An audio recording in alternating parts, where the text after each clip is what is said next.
Hi, I'm Emily. And I'm Jane.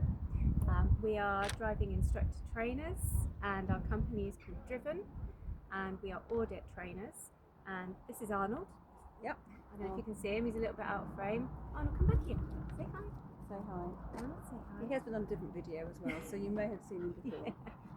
Yeah, so if you haven't seen us before, we just like to try and help PDIs, ADIs reach the standard they want to reach, become successful instructors, pass their part 3s, pass the standards check.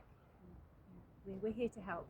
We've been doing this for quite a long time. Emily started the company and I joined her 15 years ago, which gives you an idea of how long we've been doing it combined. So we have got a fairly good amount of experience so that we are able to, we've seen and done most things. Always room to learn though. That's it, always room. So today we wanted to talk about responsibilities and how you share those on lessons with your pupils. I think there's quite a grey area. I think a lot of people get a bit confused about what this actually involves. Yes. So it becomes a bit formulaic, doesn't it? It does. It becomes, yeah. It's like we're going to... A bit scripted. Yes, Yeah. Absolutely. So what we try to do is break it down and keep it as simple as possible. So we have got 5 responsibilities for you to think about. And that's not MSPSL. No, there's no acronyms here. This is just a simple way of thinking about risk management and responsibilities and how you deal with these things, and make sure, most importantly, your pupil understands how the risk and the responsibilities are going to be shared. Yes. So we start with directions and route planning.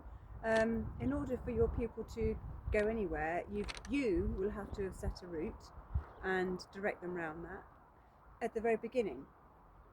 Okay. Yeah, so early stages of the lesson, of course, when you've got a complete beginner, you're going to be taking full responsibility for the directions and the route planning. However, as that pupil's ability improves, as you either go through the lesson or even, through their learning progress, gradually you're going to be handing over that responsibility more and more to them. Yep. So eventually, like Jane, you gave a good example of you've got someone who's quite high ability. Yeah, so if they're test ready and they've been into the driving test centre area, then you can just say, well, you're going to the test centre area, what route do you want to take to get there today?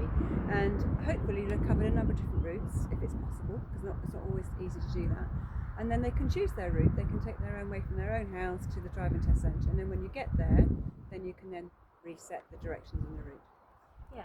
So that's one of the responsibilities you're going to talk about, making sure your pupil understands who's giving the directions, who's taking responsibility for the route. So then you've got basic things like controlling the car. Just make sure they understand that they're going to be controlling the car, but you can step in if you need to. And controlling means everything. It means the pedals, it means the indicators. So you don't have to break it down into who's going to check the mirrors, who's going to do the signalling. You can just say who's going to be controlling the car. At the very beginning, of course, that's going to be broken down into very small steps.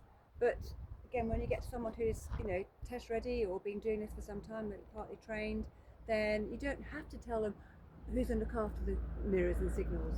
That should be a given. You might want to maybe say who's going to look after the approaches. That could be an interim step. If you're doing roundabouts, always a good example, then you can say, well, you know how to do approaches to junctions, you take care of that and I'll help you with the gaps. So then we've also got things where you think about other responsibilities that you're going to be dealing with, other risks you're going to be dealing with, hazards, making decisions, and managing situations. Yes, and that's really easy to group those together, and we're all guilty of doing that, and it's okay, but it's really good for you to know what you're actually grouping, if you like, and also if it is an interim or a very beginner stage, then you might want to make sure that pupil knows that you're handling some of these things. So the first one will be identifying the hazard. So I think just to keep it simple, you're having a conversation with your pupil at the start of the lesson to make sure each of you are clear about who's responsible for what. So who's giving the directions, who's controlling the car, who's identifying the hazards, who's making decisions, and who's managing situations. Yes. That is going to change throughout the lesson though, isn't Yes, it? it is, because if they know that they're going up to driving test centre but then they don't know where they're going from, then you're going to start with the directions, and that might be a guided direction. Same thing with identifying hazards. If they know the route well, they'll know the hazards. If it's a different time of day, then they might need to make a decision that's unusual.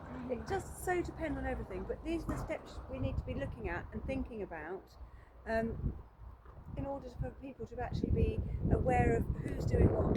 And it's important that, because then you don't step on their toes by mistake, then you don't, when they're capable of doing something, you don't interfere too soon. Yeah, unnecessarily. Yeah, better word. Yeah, so I think that the key here is, you base the